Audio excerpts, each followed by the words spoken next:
I'm not defensive about it.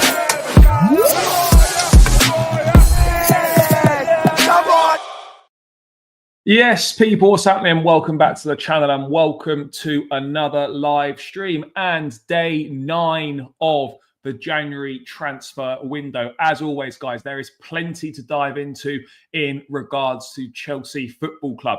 Liam Delap is reportedly open to a move to Stamford Bridge.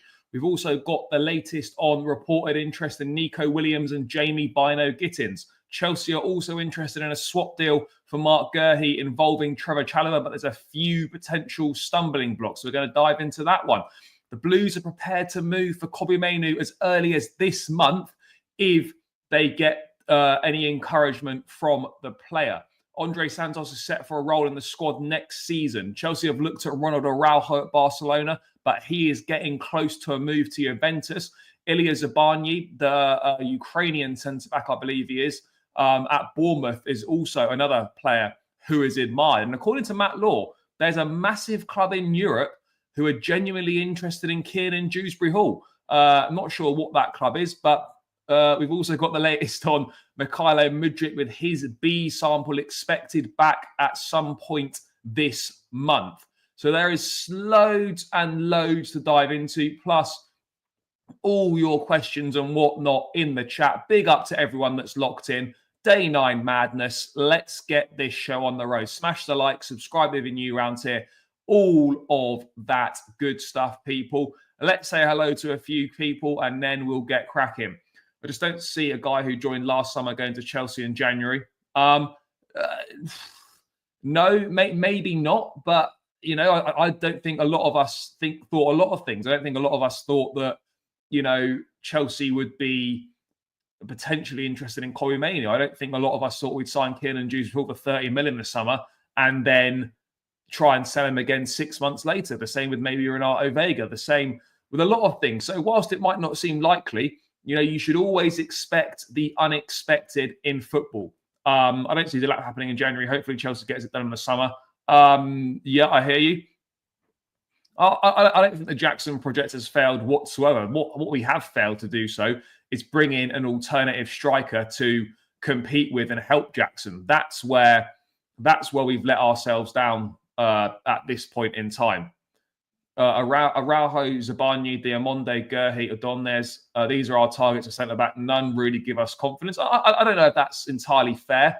I think, you know, you were expecting a big level top-name centre-back to come in, then you've given yourself unrealistic expectations and you fundamentally misunderstood the recruitment model at the football club right now. Yes, of course, we'd all have a top-level centre-back like a Van Dijk sort of type signing, but I think we have to realise, people, that the way that we're moving and the way that the recruitment is at the football club right now is that level of signing is not going to happen. So we are going to be linked with these kind of names. So there's no point being disappointed about it because we've known this for a long, long time now, that, you know, that is what the reality of the situation is going to be.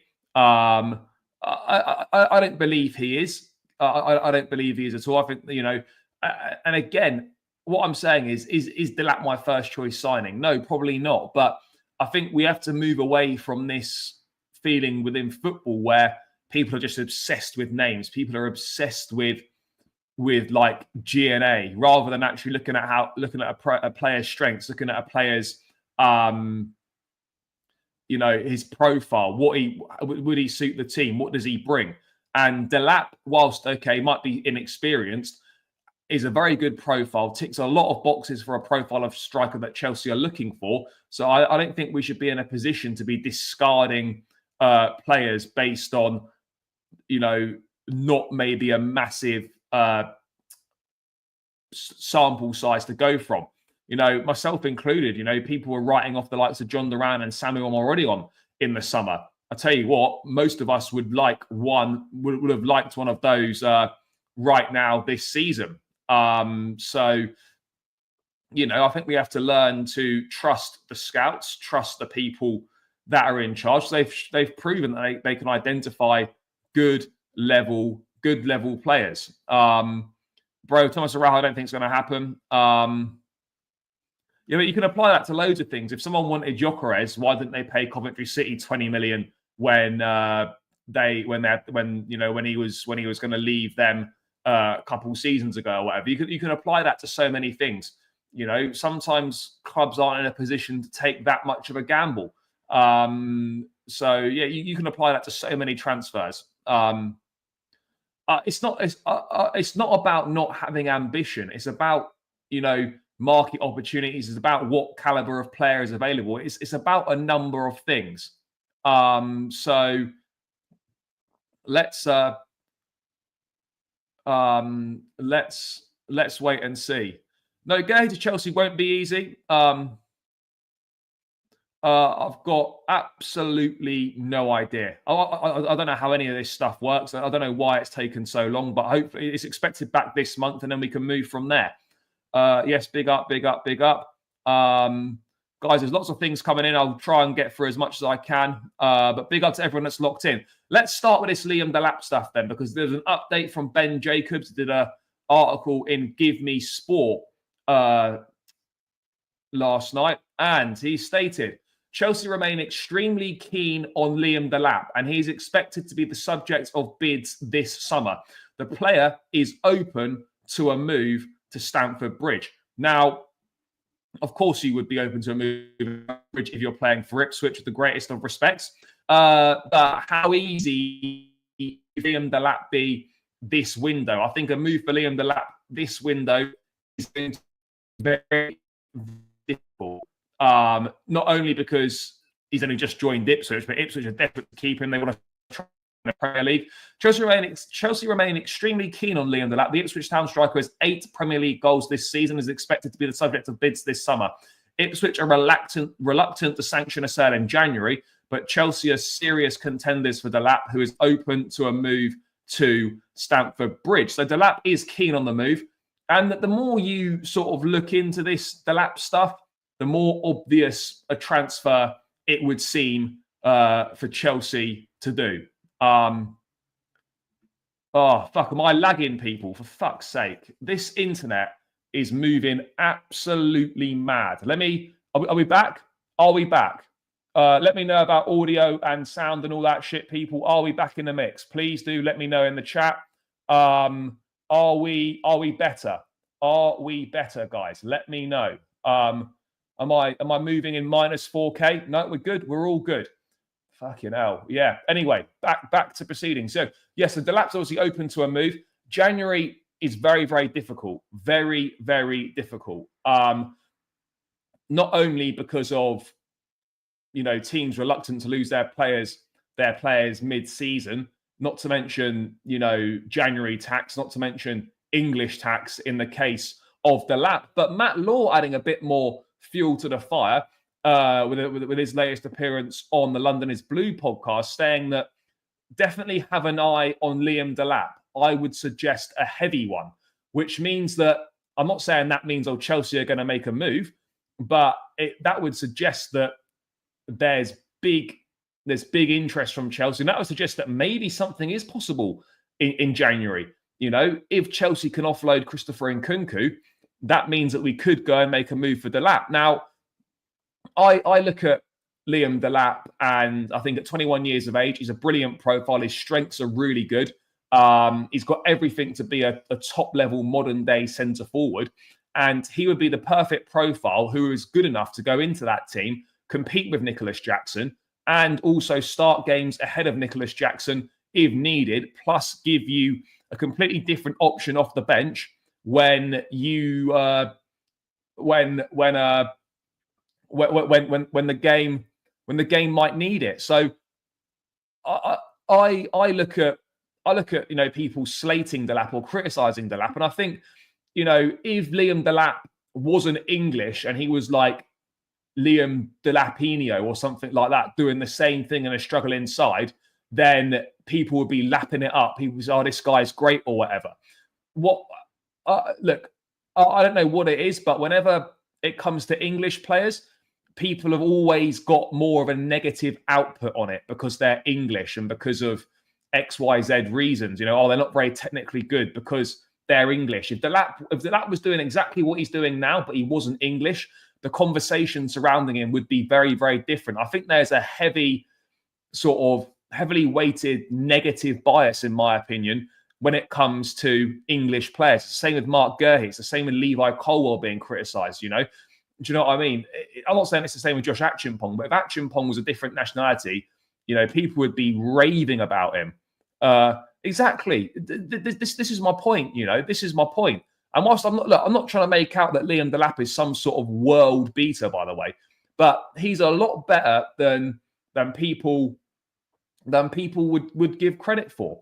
Does he move the needle for Chelsea? I don't know per se, but what I do know is that the Chelsea squad will be far, far better with Liam Delap in it than with Liam Delap not in it. We need an alternative to Nicholas Jackson. We need someone with a physical profile, with box presence, who's good in the air. Delap ticks these boxes. He knows Joe Shields. He knows Enzo Maresca. He's come from the Man City Youth Academy. This is such a lazy narrative. Yeah, is the loan spell at Hull wasn't particularly good. No, it wasn't great. But again, this is the problem with the modern day and age, is that people purely look at numbers and then judge a player's worth on numbers. Yes, output as a striker is important, but I would say that 8 Premier League goals in a struggling Ipswich Town side who don't create an awful lot of chances, one less than Nicholas Jackson's got this season, is a very good return. And if you put him in a better side that creates more chances, that's going to see more of the ball, then he's going to be much, much better. So let's wait and see. One thing I know is this board is really good at rating strikers, so we should get him. Yeah, we should get him. I think we should move for Kvaratskhelia and Delap. Kvaratskhelia could be going to Paris Saint-Germain this window. That's starting to gather a bit of momentum, a little bit of pace. Am I lagging, people? Am I lagging? Chelsea IQ saying I'm lagging. Oh my God. Internet is the internet moving mad again, people? Bear with me, guys. Bear with me. I think I'm looking all right. It's okay. It's okay. It's okay. Maybe it's other people's internet. But yeah, please do let me know, guys, if the internet is moving a little bit, moving a little bit mad. Is moving a little bit mad. I'm good. Right, fantastic. Okay. So yeah, I mean, what are you people saying? Guys, we're almost 100 people in the building. Smash the likes. Let's get this well up over 50 likes. We're only on 27. There's almost 100 in the building, guys. Again, this is big up to Stephen again, who were coming in with a donation. Greatly appreciated, mate. Delap with Palmer behind would ramp up the goals. This is my point, right? When you're looking at potentially signing players from a lesser team, right? You look at it and you sort of think, right, okay, they're doing this in a side that doesn't create a lot of chances, doesn't see much of the ball, hasn't got the most creativity, and you put them in a better team. Imagine a Delap with a Palmer behind him, with a Sancho, with a Neto, with Enzo Fernandez pinging balls left, right, and centre. You know, this for me then infinitely increases his worth straight away. Increases the worth straight away in terms of what we could potentially see from him. And this is a move that I really, really like. And this is a move that I think would really benefit Chelsea. Do I think it happens in January? No. Do I think Delap will not get more than 10 goals? Brother, he's already scored 8 Premier League goals. So you're saying that between now and the end of the season, he's not going to score 2 more goals? That's mad. That's mad. He's already got 8. So if you think he's not going to score 2 more goals this season, that is mental. Absolutely mental. I would sell in Kunku for sure and buy Delap this window. That's the ideal. Yeah, this is it. This is the ideal scenario, guys. But I think the big key to Chelsea making a move for Liam Delap is Christopher Nkunku. That is the big thing here. Christopher Nkunku holds the keys here. We can move Christopher Nkunku on. If Nkunku goes and says, "Yeah, I want to leave" or whatever, this is because Ipswich don't have much possession and Ipswich don't create an awful lot of chances. You know, if you watch Ipswich play, they don't create that many chances. They don't score an awful lot of goals.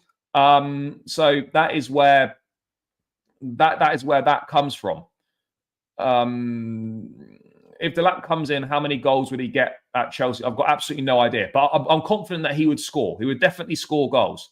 I would say him now before Ipswich slaps a ridiculous price tag on him after he scored 20 PL goals. I don't think he gets 20.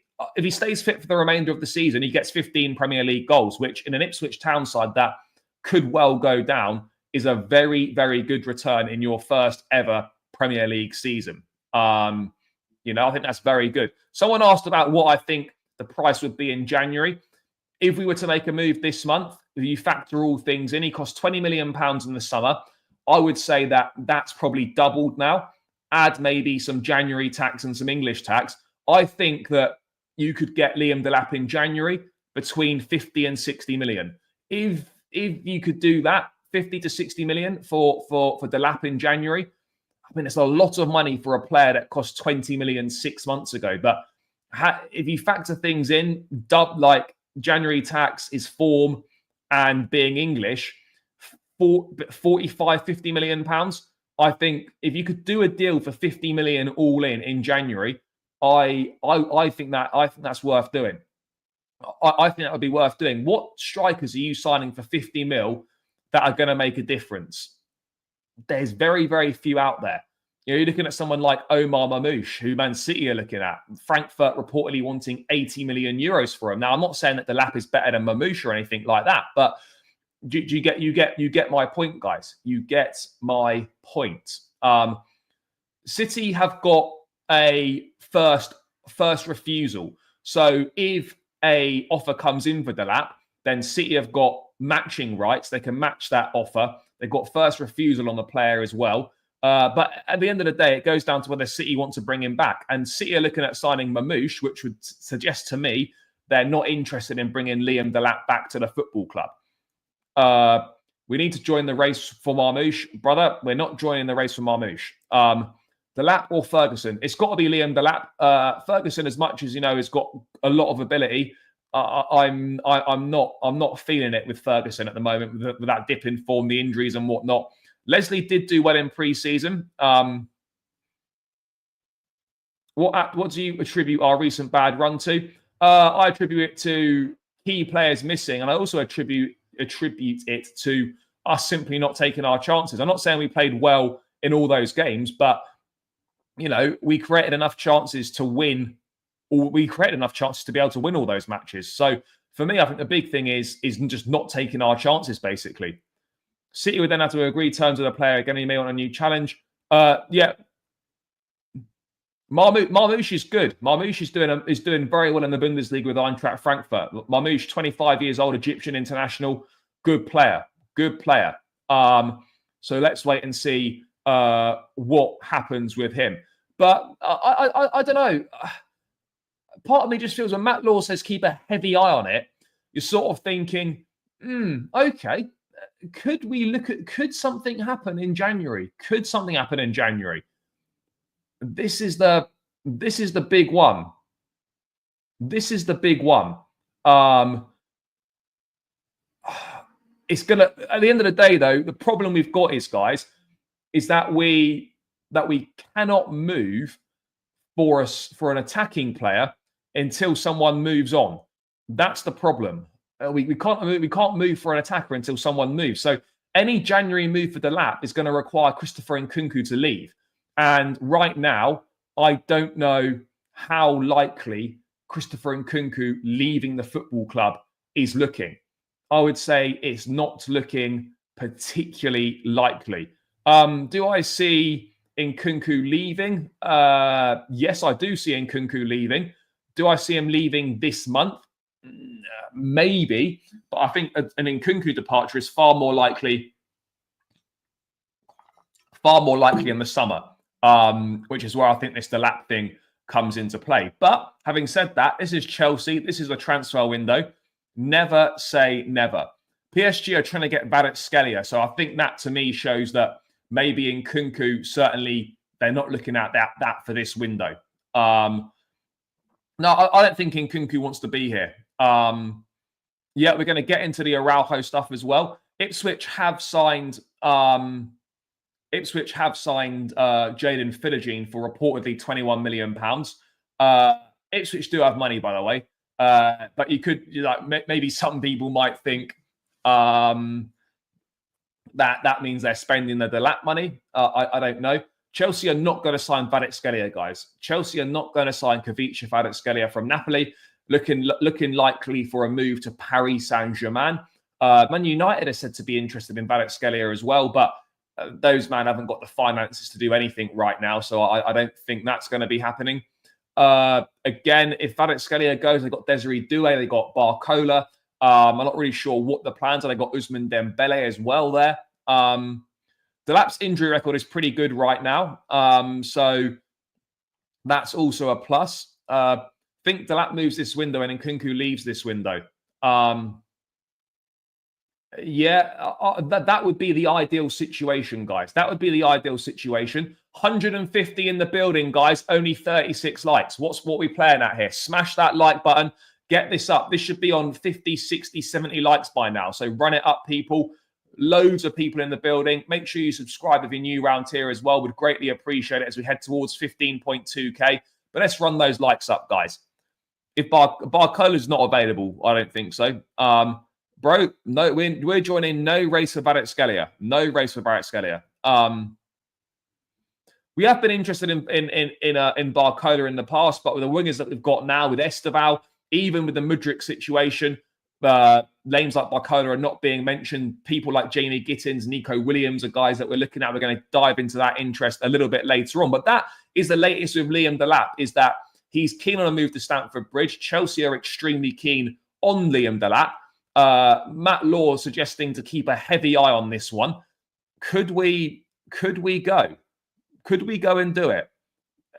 It's possible. It's possible, guys. Never say never, people. It's a possibility this month.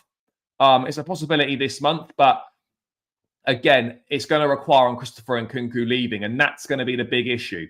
That's going to be the big issue. But that is the latest on Liam Delap.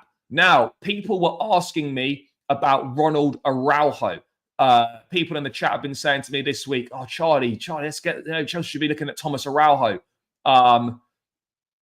We're going to dive into that Thomas Araujo stuff right now.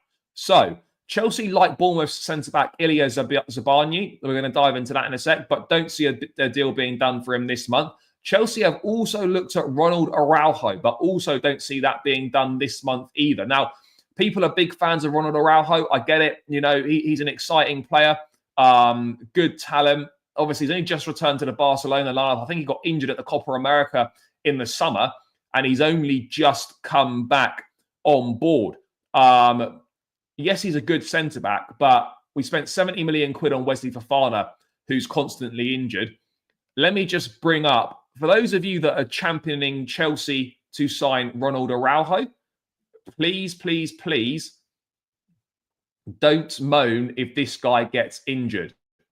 Look at Araujo's injury record, people. I'm going to bring it up on screen now. This is a guy that if he joins Chelsea will probably spend the majority of each season on the fucking treatment table. This is Araujo injury record since the 2021 season. Look at all these games man's missed. So that's 1, 2, 3 injuries there. So he missed 21 games in a 2021 season. In a 21-22 season, he missed 5, 11, 12, 13, 14, 15, 16, 17. In the 22-23 campaign, he missed 16, 18, 23 games. Last season, he missed 8 games, and he's already missed 22 games this campaign. Is this someone that we're really looking to go and look at? Is this someone that we're really looking at, guys? That people think this is a good idea to sign? If we go and sign someone like Ronald Araujo, we really haven't learned our lessons. And this is not about a player quality issue.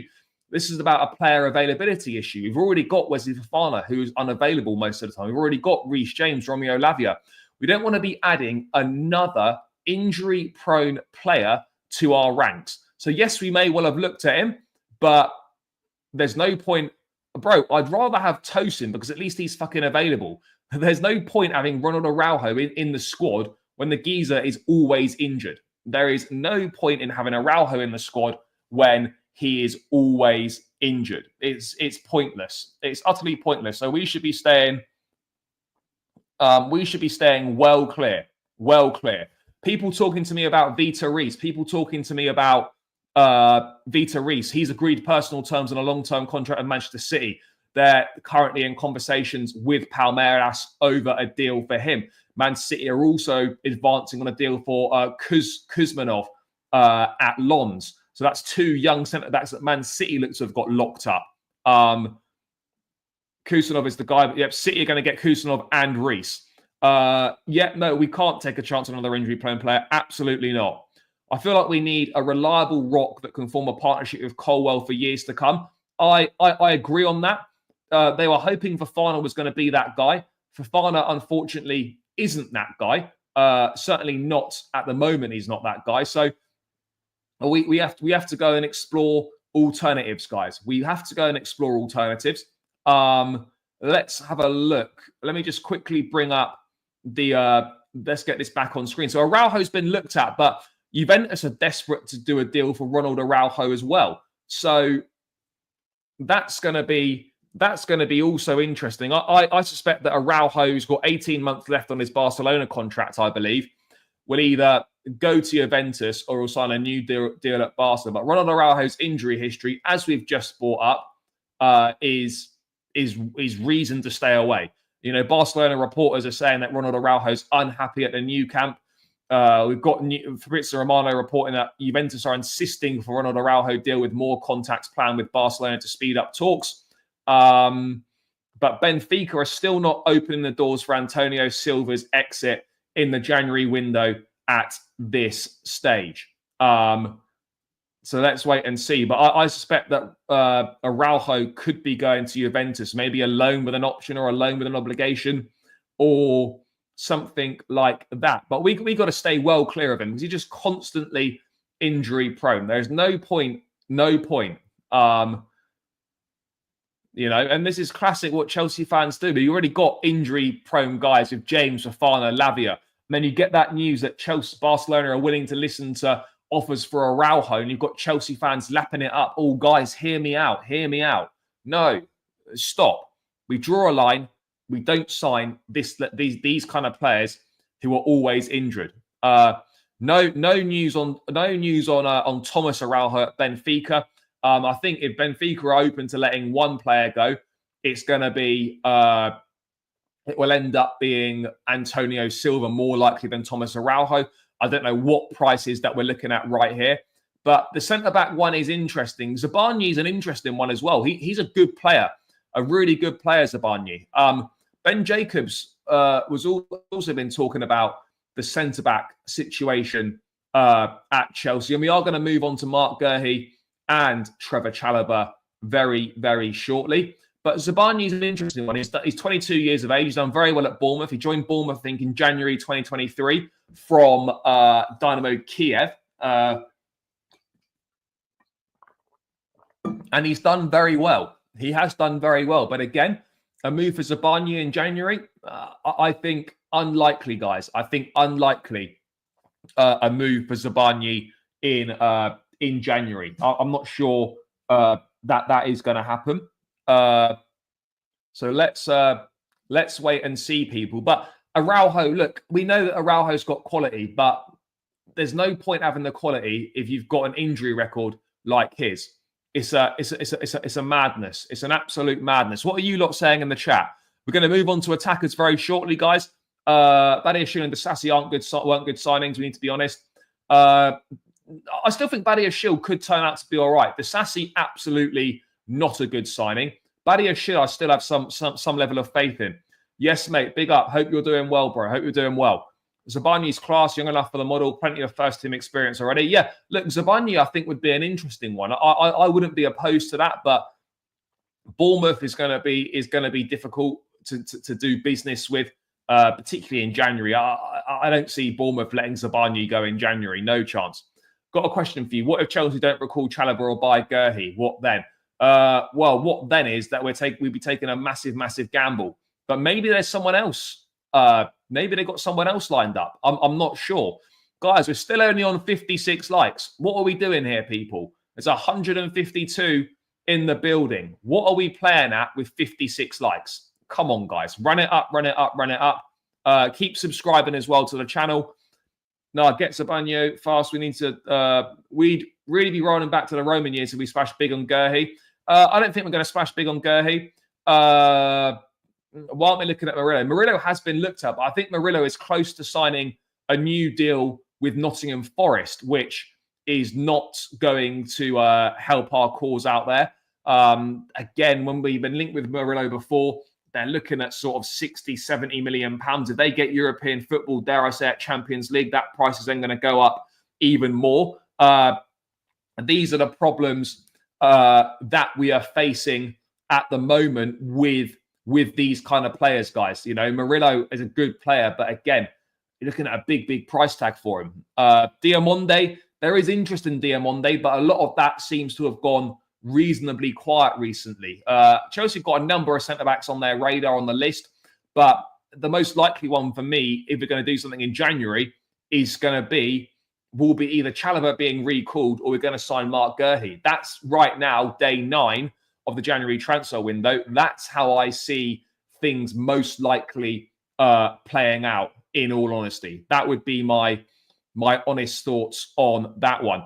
Anselmino has been recalled, but he's not ready to feature for the first team just yet. I don't even think he's fit, to be perfectly honest. But Anselmino, again, has been called back, but not with a view to immediately featuring, I believe. What if Araujo joins Juventus without ever getting injured? No, because we have to be real here. We have to be real here that, you know, we can't be taking that level of gamble on someone. We just can't. Particularly when we've already got 3 players exactly like that. No, we're not going to be cooked. We're not going to be cooked. But yeah, let's move away from the interest in Zabarnyi, Ronald Araujo, and these lot. And we're going to move on to the centre-back who is most likely to come in. And that, we've got update from Sami Mokbel on this situation right now. Update from Sami Mokbel in terms of the Trevor Chalobah and Mark Gurhey situation. Now, Chelsea are interested in a swap deal for Mark Gurhey involving Trevor Chalobah. However, wages could be a stumbling block. Chalobah could ask for more than his 80 grand a week at Chelsea. Also, Palace would prefer not to do a swap deal. So wages could be a stumbling block. Chelsea keen on the swap deal. A swap deal would make sense, but I think a swap deal is going to be very, very difficult. Very, very difficult. It's going to be very difficult, guys. I mean, I don't see Chalobah is not Palace. I don't think are going to play Chalobah 80 grand a week. I just don't see it. I don't know what the wage structure is like there, but that's going to be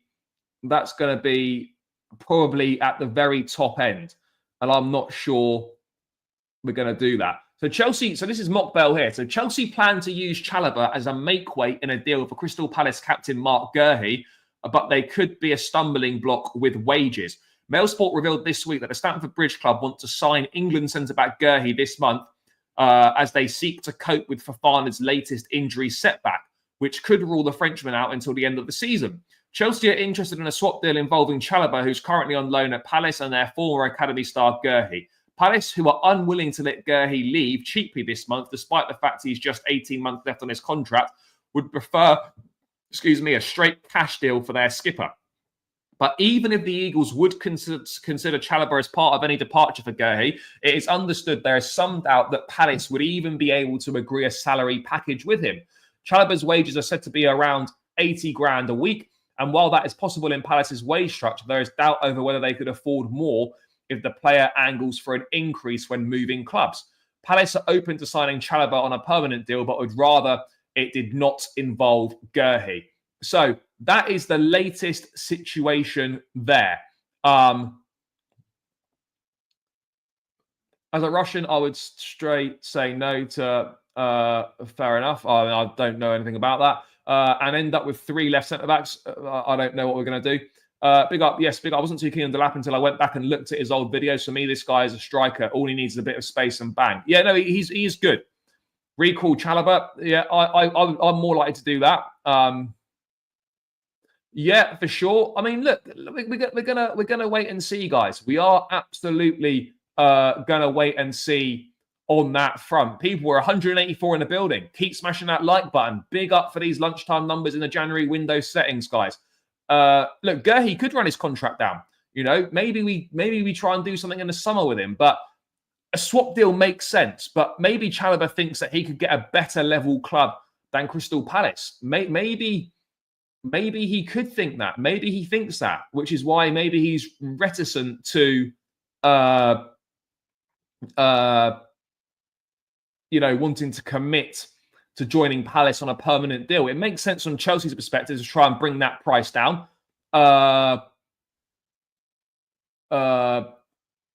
So let's wait and see on that front.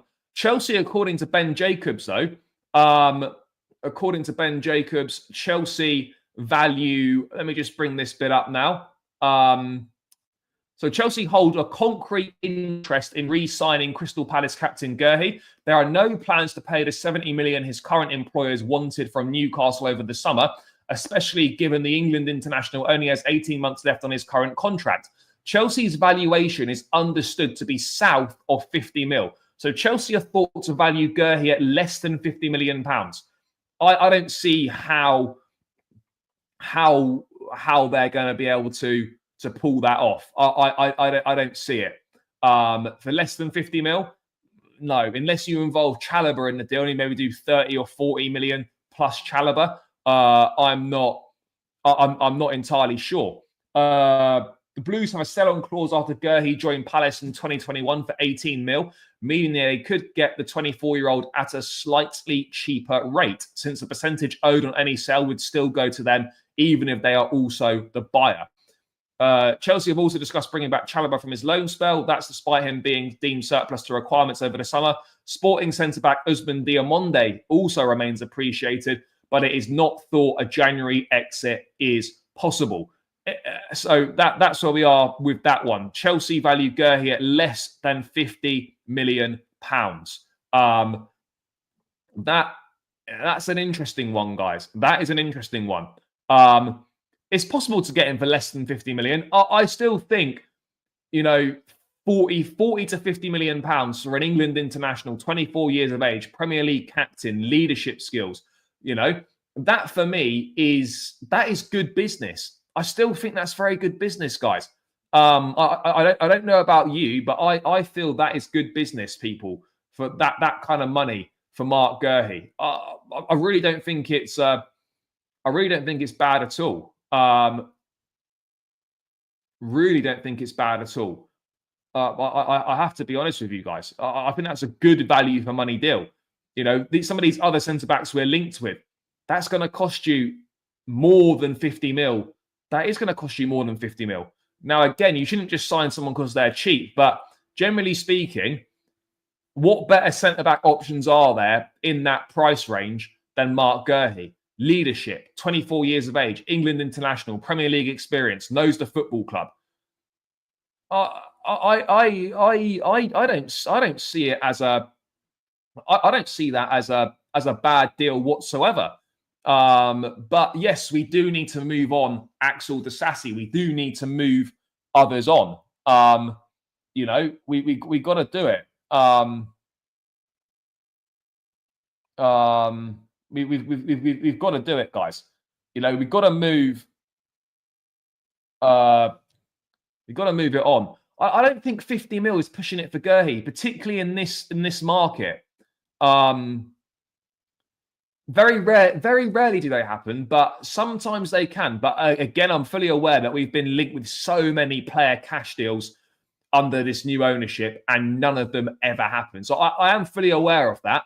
But this has got the potential for something to happen. In my view, I think the potential for something to happen is definitely there. I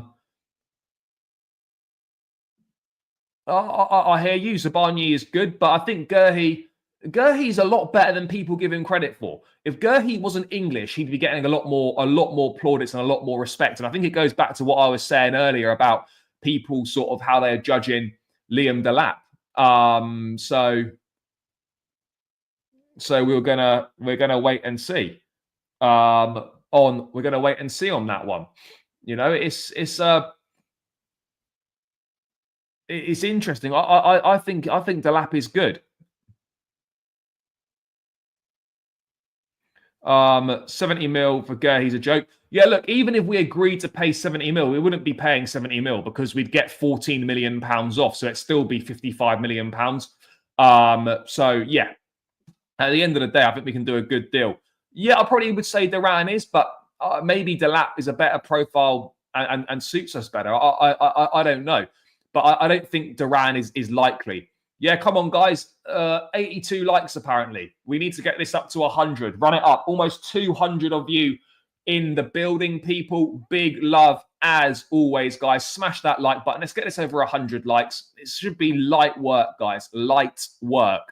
Yeah, there is a lot of Chelsea talent signing elsewhere. And I tell you what we could have really done with keeping. Maybe keeping Lewis Hall, because that would be a perfect rotational option for Mark Cucurella. You had Hall and Cucurella as your left back options. That would be outstanding, but we don't. But there's loads of talent shining. Tamori, Abraham, Gurhi, Livramento, Hall, Solanke. There's plenty of them, guys. You don't have to look far to see players shining well. Callum Hudson-Odoi, Ola Aina, loads of them. Would I take Santiago Bueno, who plays for Wolves? No, probably not. Yeah, and I raised this point when this news first come out about Chalobah, what maybe looking to be recalled. If I was Chalobah, why would I want to go back to Chelsea given they tried to force me out for 2 years in the way that I was treated?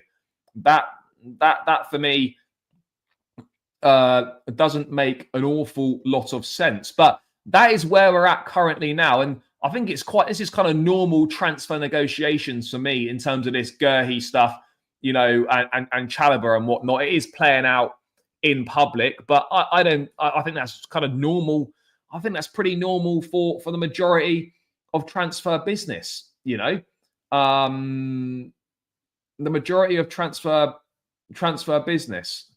It's negotiation tactics. Palace want to make it as difficult as possible for us, and we're trying to use Chalobah to bring the price down as a bit of a bargaining chip. You know, we've seen this kind of thing so many times before with multiple different transfers. There is still plenty of time to get a deal done for Mark Gurhi. No doubt about it. No, because we don't really need him, to be perfectly honest. But he is doing well, but we don't really need him. I have to be honest. We don't really need Aina, but he is doing well. But that is kind of the latest on the centre back situation, people. I still feel that Mark Gurhi is the most likely to arrive this window. But yeah, a deal's going to be difficult, but there's plenty of time to get a deal done. Plenty of time to get a deal done, guys. Right, we're going to move away from the defensive side of things, and we're going to move into midfield before we get on to the attackers, guys, because we have had more news in regards to a potential move for Kobbie Mainoo. A potential move for Kobbie Mainoo. Bring Nathan Collins? No, absolutely not. January transfer window. Someone was trying to tell me that the January transfer window shuts on the 3rd of February. I was like, nah, that what sort of woke nonsense is that? 3rd of January window closing in February. What is that madness about? What is that madness about? But apparently that is the case, guys. Apparently that is the case. So we are gonna see. We are gonna see.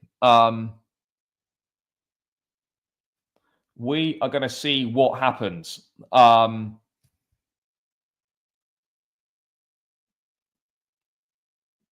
But let's get this Mainoo news up then. There's 2 updates on Kobbie Mainoo. Let's start with the article from the Times last night. that Chelsea are ready to make a move for Kobbie Mainoo as early as this month if they receive encouragement from the player. Now, again, the interest is legit, as we covered yesterday, for Kobbie Mainoo and Chelsea. That is legit interest. I still don't. I don't see this move happening. I really don't. But this is Chelsea, and you just never know. But this whole Kobbie Mainoo thing. Let me just bring this article up now. Where are we? So yeah. So United insist that they're not pushing Mainoo out of the club, but they need to raise money to make new signings as they are close to the limits under the PSR rules. Mainoo, who wants an improved and extended contract, his 20 grand a week deal expires in 2027, and he's of interest to Chelsea, who are ready to make a move for the 19-year-old as early as this month if they receive encouragement from the player. Now, again, are we likely to receive encouragement from the player? I'm not too sure. I just look at this as negotiating tactics, to be perfectly honest. But one thing that is a potential concern, guys, is that we've seen this sort of thing before with this ownership, and you can never really rule it out. It wouldn't surprise me at all if this ownership were to cash in on Andre Santos this summer and sign Kobbie Mainoo. That wouldn't surprise me at all if they were to try and sell Santos and sign Mainoo instead. That is always a worry in the back of your mind. So look, Chelsea were prepared to move to Mainoo according to the Times as early as this month, guys, if they receive encouragement from the player. Now, Matt Law has also provided an update on Kobbie Mainoo. And this is what he said here. On Kobbie Mainoo, it's true to say Chelsea like him, but are way off anything happening here. He's on a list, but he's not available. There has been no conversation or discussion on him. I think he'll probably end up signing a new deal with United. So I think we can all agree that is the most likely outcome. But we've seen it before, guys. Chelsea do strange things in the transfer market, and Chelsea do strange things just in general. They do tend to do strange things. I wouldn't be against signing Kobbie Mainoo, by the way, but at the expense of Andre Santos, it doesn't make any sense at all.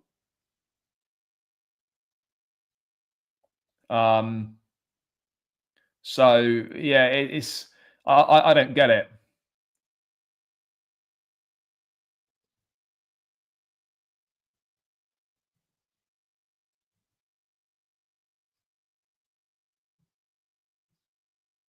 I don't really know if we should be doing that. But that is the latest with Kobbie Mainoo. So let's wait and see how that one pans out. I'd be shocked if there was anything from Chelsea and Mainoo anytime soon. But that is the latest with Kobbie Mainoo. One thing we are going to cover is Andre Santos, guys, because there is news from Matt Law on Andre Santos, and this is the information that he is receiving. I've always been told Andre Santos will spend the season at Strasbourg and come back as a first-team squad player. They fully commit and believe it's the best. I have heard nothing to throw me off that path, but never say never with this ownership. And that last line is the worrying one. And it's one that we're all thinking about as well, is that despite the obvious path for Andre Santos to the first team, despite how well he's doing at the football club, it's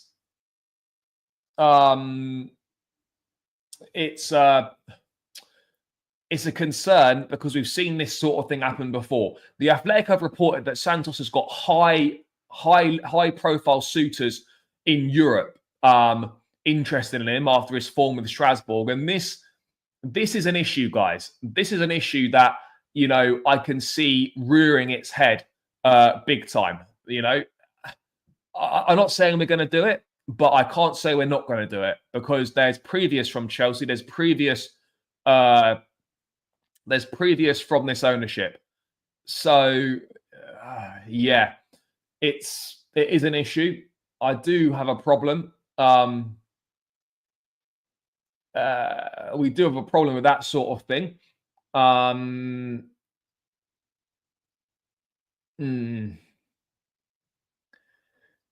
Yeah, I do worry. But Andre Santos has been earmarked for a place in the squad next season, and that's exactly what we should be looking at. Exactly what we should be looking at. Well, what is that? What do you mean in context of what he was saying? I think that, you know, I hope that Chelsea won't do that, but it can't be ruled out. But I would expect personally Andre Santos to be featuring for us next season on a regular basis. Fair enough. If I've misunderstood that, if he's talking about the January recall, then fair enough. That's what's being referred to there. Fair enough. But even the point still stands. Like, you just can't rule out a sale potentially with this ownership. You know, we've kind of seen that thing before. They'll be in line to make a substantial profit on Andre Santos. I'm not saying this is going to happen, by the way, but you just can't rule it out, people. You just can't rule it out, and that is the big issue. Guys, 215 in the building. Keep smashing that like button. We're only on 103 likes, guys. That is poor. That is poor. Make sure we run this up. We should be on about, I reckon we should be aiming for 150 likes, guys. We should be aiming for 150 likes. So let's get it done, people. Smash that like button. Also, subscribe if you're new around here. If you're a new subscriber, introduce yourself in the chat. I think I'm seeing a few new names knocking about. So please do introduce yourself in the chat if you're a new subscriber.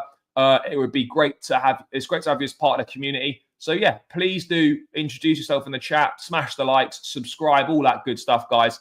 But yeah, Andre Santos is shining at Strasbourg, and yeah, I look forward to seeing him in a Chelsea shirt next season, and that is going to be big. That is going to be big. It's going to be a big one, guys. It's going to be a big one. And I am very, very much looking forward to it. Very much looking forward to it. And I'm hoping. And I'm hoping that we're gonna get to see Santos next season in that midfield. Yes, up the Chelsea, up the Chelsea. We need Danny Drinkwater. We absolutely don't, but good banter. Santos is going to win Young Player of the Year in France. He'll be in the first team at Chelsea next season. I wouldn't say absolutely no chance. I would like to hope there's no chance. Yes, Benny, big up. Come on, Chelsea. I'm from Manchester. Yes, big up to Manchester. We need Victor. We're not going to get Osimhen. Would I bring Petrovic back in January?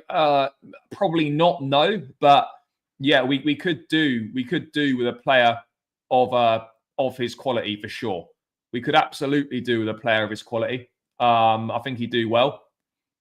Nah, Potter won't take Sanchez. I mean, it'd be great if he would, but I personally do not see that one happening. Although it would be fantastic if he would take him.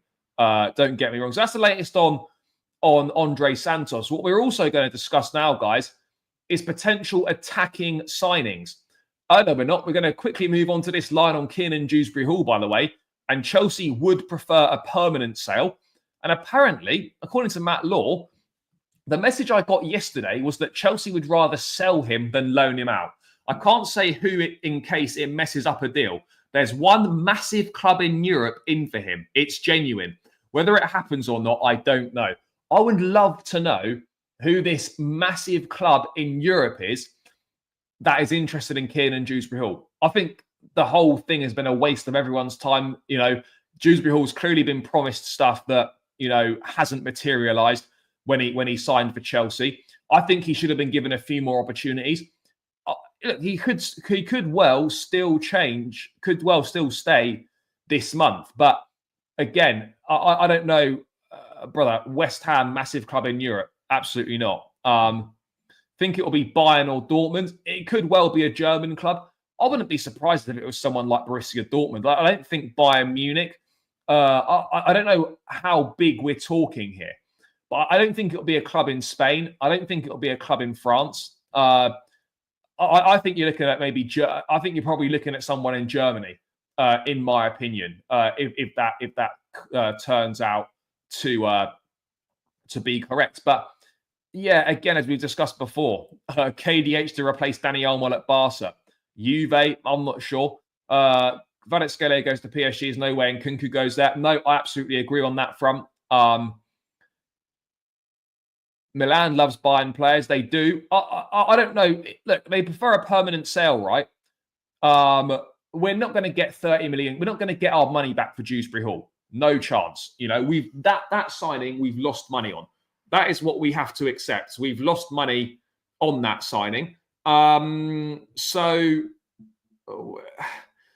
now it's a case of where does Dewsbury Hall want to go? Does he want to stay for the rest of the season?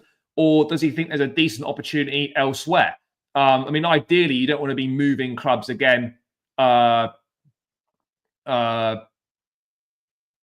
know, that quickly. But if the right opportunity presents itself and it's a deal that makes sense for all parties, then I think it will happen. I'm just desperate to know what this club is.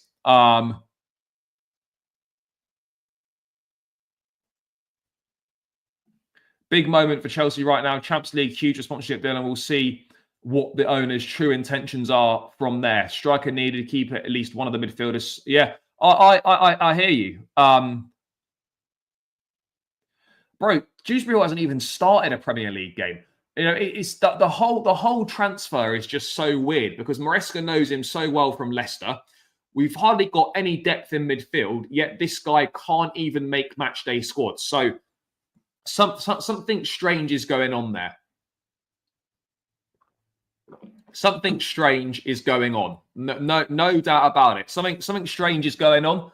I don't know what's happened. If he does leave, I'd love to find out what has truly happened with this transfer, the reasons for it, and what was going on. I would love to know that because I'm really unsure at what's happening. Really unsure about what's happening with this deal. So we are going to wait and see on that front.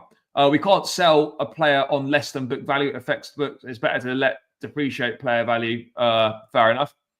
I don't think Maresca even wanted KDH. It could well have been a PSR, and that's what I'm starting to think now. With the lack of game time, with how little he's featured, I'm starting to think it was another one of those just PSR deals, kind of a player trading sort of deal. So yeah, but let's see what happens with Dewsbury Hall. Wonder if maybe Graham Potter will take him to West Ham. Who knows? But supposedly there's a massive club in Europe interested in him. So I'll be really interested to find out who that is. But right, moving away from Dewsbury Hall, guys, we're going to move back onto attacking signings now. And we've got the latest on Mykhailo Mudryk, Nico Williams, and Jamie Bino Gittins, or Jamie Gittins, as he likes to go by now. It's not KDH's fault. Yeah, absolutely. I agree, bro. We're going to get to this now. Brother.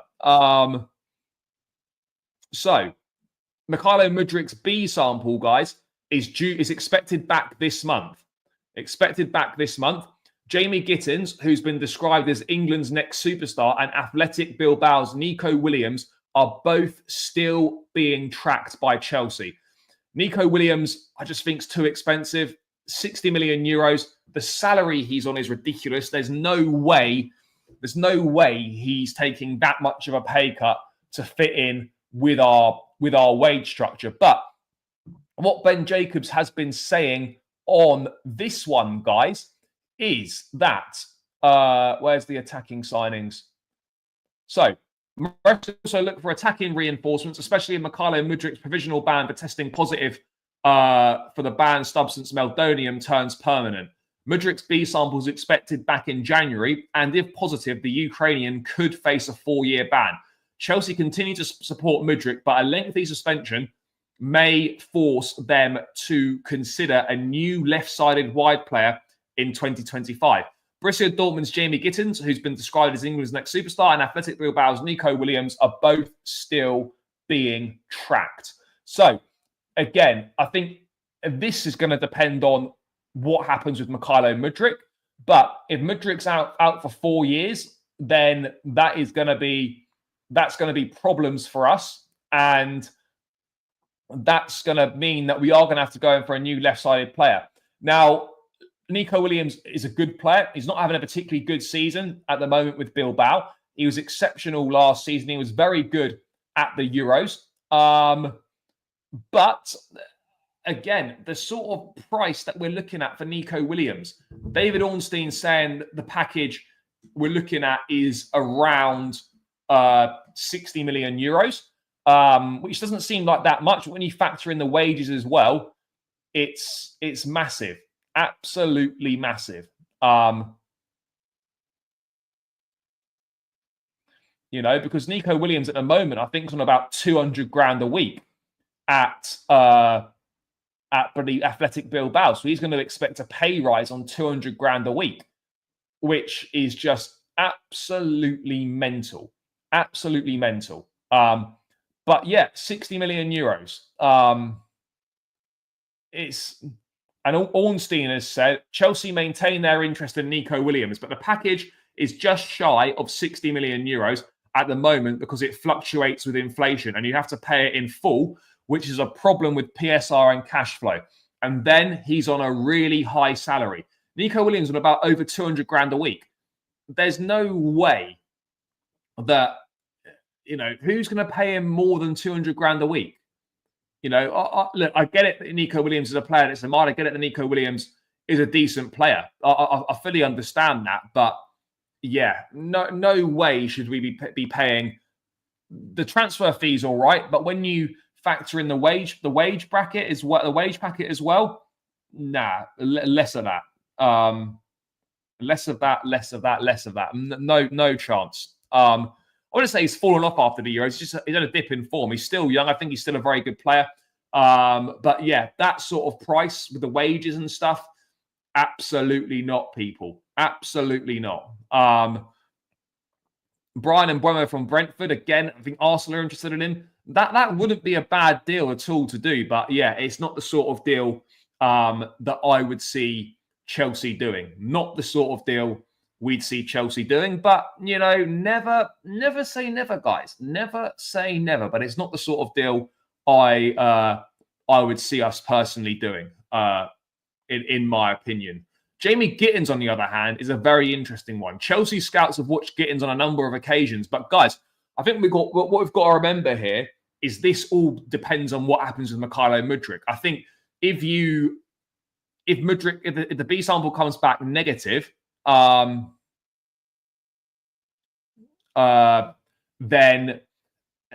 maybe none of these moves happen. And Chelsea, by all accounts, still, you know, heavily back Mudryk. So, and they still believe in his ability. So it's going to be interesting to see what we look to do.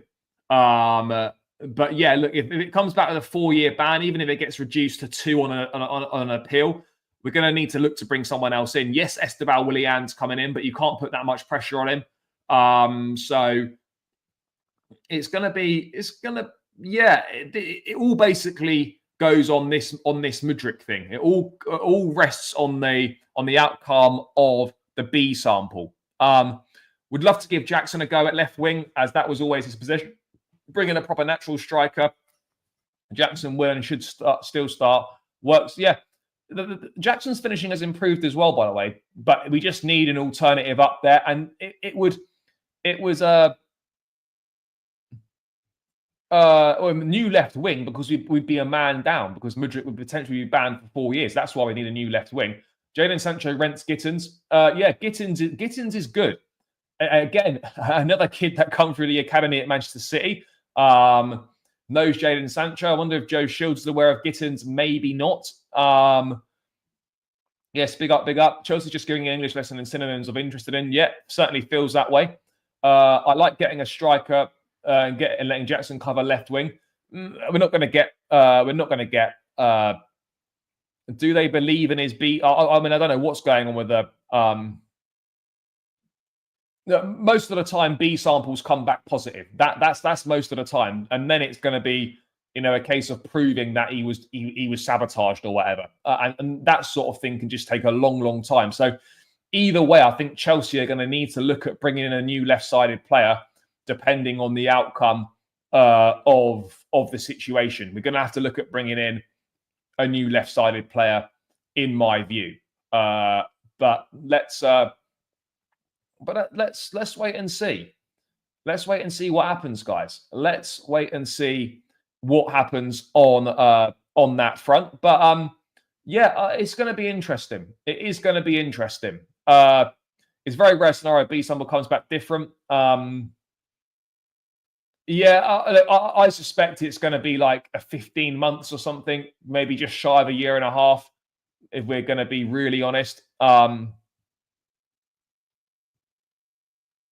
It's not done, but they want 80 million euros at about 67 million pounds. PSG prepared to involve players, Skriniar maybe. Let's see. Let's see whether Kvaratskhelia ends up going there. Look, he'd be a great replacement for Mykhailo Mudryk, Kvaratskhelia. He's 23. He's a goal-scoring winger. He's worth looking at. 80 million euro price tag is fair, but Chelsea aren't going to go for Kvaratskhelia this window. If we're signing Gittins, I don't see Noni staying. It's difficult to tell. Mudryk will not play this season for sure. I don't know why. If the B sample comes back negative, I don't know what happens then. I don't know what happens then. If the B sample comes back negative, I'm not sure.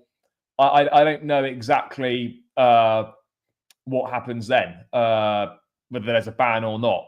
If we don't get Isak or Gyökeres, they'll end up at Arsenal and United. Isak won't go to. No one can afford Isak. I think Newcastle will be Champions League football next season as well, so there's less of a reason for Isak to leave. Gyökeres, I don't know where he's going to go. Kovacic is a good player. We have too many wingers. Yep, agreed. What am I thinking right now? Thinking right now that the most likely scenario is we sign Mark Guehi and maybe Liam Delap comes if we sell in Kunku. Yeah, but again, no one's going to pay 150 million pounds for Isak in this PSR age. It's just not happening. The only way that Isak leaves is if he forces his way out of the club or if he runs his contract down. That is the only way he's leaving. He's not leaving in any other way. So we need to forget that Isak is a thing. Really, really need to forget that. It's just not going to happen, guys. Yeah, Newcastle looking very, very good. But Jamie Gittins as well is an interesting one. Fabrizio was saying that Chelsea and Liverpool scouts have watched him on several occasions this season. So that's going to be interesting to see what happens with him on that one.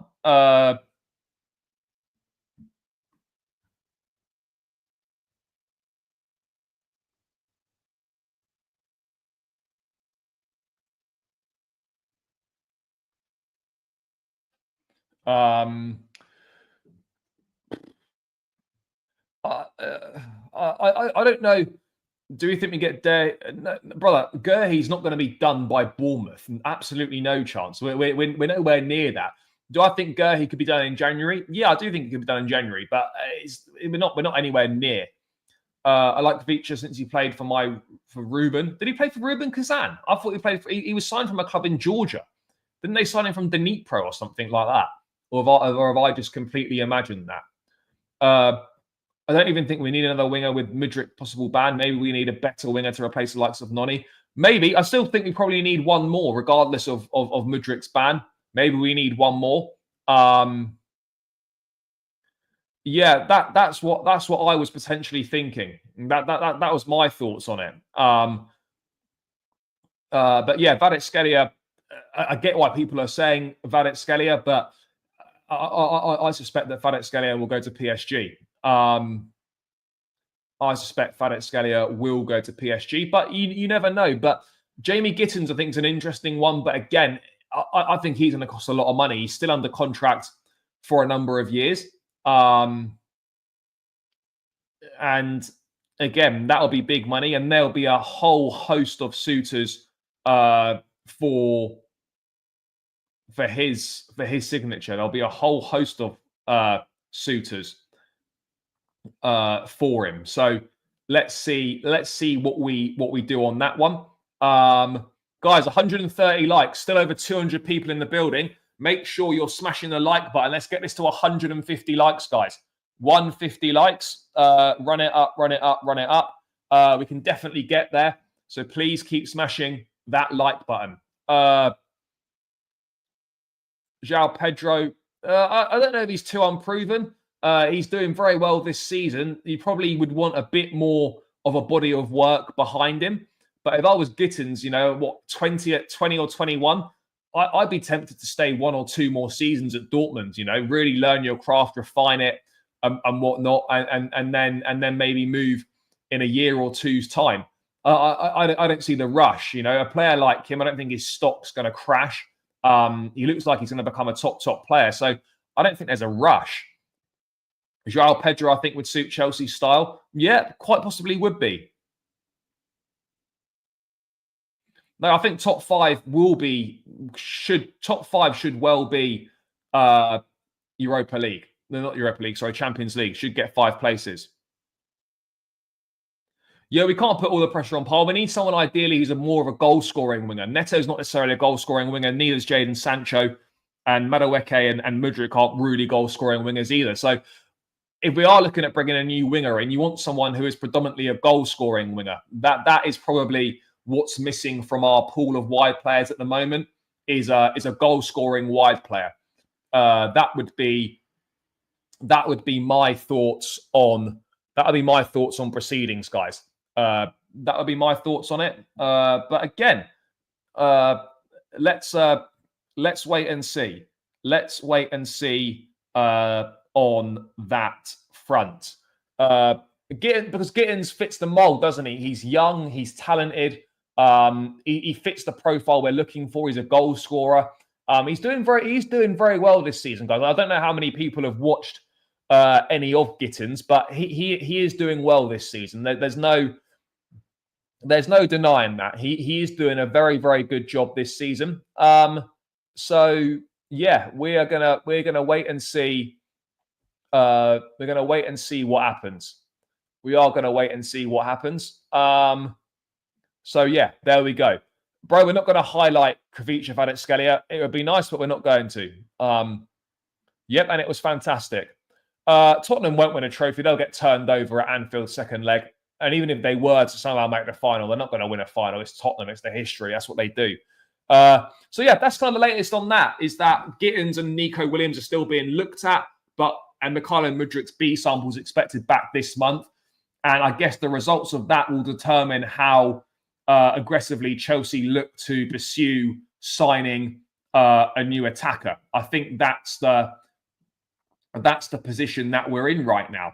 In terms of any other news that we are looking at, I don't think there's too much more to go through. Guys, got any questions in the chat? Let's have a look if we've got anything available. Let's see anything available. Let's see if anything new has come in regards to Chelsea. I don't think there is. There could be. What are you lot saying in the chat? If Delap comes in January, do you think that will be good enough to get us top 4? Yeah, I think so. That'll be good enough to get us top 4. Absolutely be good enough to get us top 4 this season. So we will wait and see. But guys, 15 more likes. Let's run this up to 150 likes if we can. Would be greatly appreciative of it. Maybe what will come in the evening. I don't know what we're referring to here.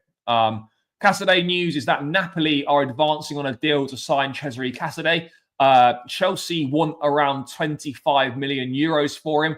I think there's a bit of a gap at the moment, but the expectation is that Casadei will leave and Napoli are leading the race for him. Napoli are leading the race for him. It's not quite done. Possible not really any more information on more possible transfers. So at the moment, yeah, guys, we've gone through all the latest Chelsea news just now in the hour 15 that we've been live. We're not going to get 25 million euros. It's about 20 million quid. I still don't think we're going to get that personally. But you know, we can always try. We can always try. So let's wait and see. Let's wait and see on that one. Let's wait and see. Let's wait and see on that one. But yeah, Cassidy, I think, will be on his bike for sure. And then Chukwuemeka and Dewsbury Hall are others who could well be on their bikes. But would you take Vlahovic on the list of? I probably would take Vlahovic, but I think Chelsea had an opportunity to sign Vlahovic, I think, in the summer under Maurizio Pochettino when he first came, and we didn't take it. So there was that, you know, Vlahovic-Lukaku swap deal stuff. I don't think Chelsea are interested in Vlahovic anymore. Very much, I think, probably moved in a slightly different direction. Will we get more news later today? Maybe. I don't know. I'm not in charge of the news. We might get some more news. We never know. Yeah, the A sample came out, but with drugs test, there's an A and a B sample. That's how it works. So the A sample has come back, yes, but the B sample hasn't returned yet. We're still waiting on the B sample. Guys, we're 9 likes from 150. Run it up, run it up. Let's get these final 9 likes chalked off. 8 likes now. Going to go for a couple more minutes. Any questions, get them in. But yeah, this is an update from Ben Jacobs on Kvaratskhelia Kvaratskhelia. PSG working on Kvaratskhelia, who wants to join in January. Georgian winger a top target over the summer, but Napoli is clear cut now because Kvaratskhelia has not signed a new deal. Personal terms not expected to be a problem as basics were agreed last year. PSG prepared to pay close to 80 million euros. Different formulas, including player and cash, to reach this valuation being explored.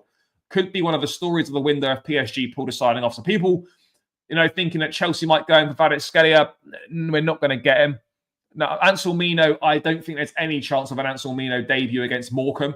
I'd be absolutely shocked if that were to be the case. I would be absolutely shocked, guys. So yeah, I don't think so, people. I don't think so. But let's wait and see. Let's wait and see. But yeah, guys, Kvaratskhelia, as much as we'd like it, it's not happening, people. We know it's not happening. So let's not get ourselves all excited for it. Let's not think it's definitely going to happen. It probably isn't. Very unlikely to. So we will wait and see. We will wait and see.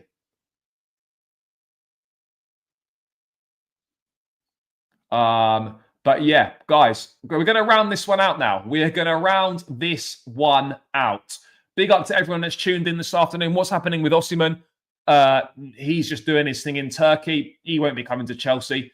That chapter is very much closed, in my view. Very much closed. Hope story about Gittins would be about Felix and Gallagher. Dortmund want to sign Chukwuemeka. We're not going to, no swap. Swap deals are great in theory, but in reality, they're never going to happen. Osimhen's not coming, no chance.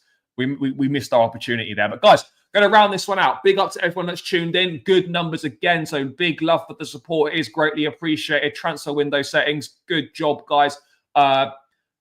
Yeah, another mad day. I don't know what the rest of the day has got in store for us. I don't know what tomorrow's got in store for us, but be sure to stay locked into the channel for all your latest Chelsea transfer news. The place to be, guys. Please make sure you subscribe if you're new around here. Please smash the likes on the way out. Let's wait and see what the rest of the day has got in store for us. I'll be back tomorrow, 1 p.m. again, UK time. All the latest transfer news, a little look ahead to the Morecambe game, all that good stuff, guys. Smash the likes on the way out. Subscribe. Enjoy the rest of your Thursday afternoon. Big love, people. Up the Chelsea and peace.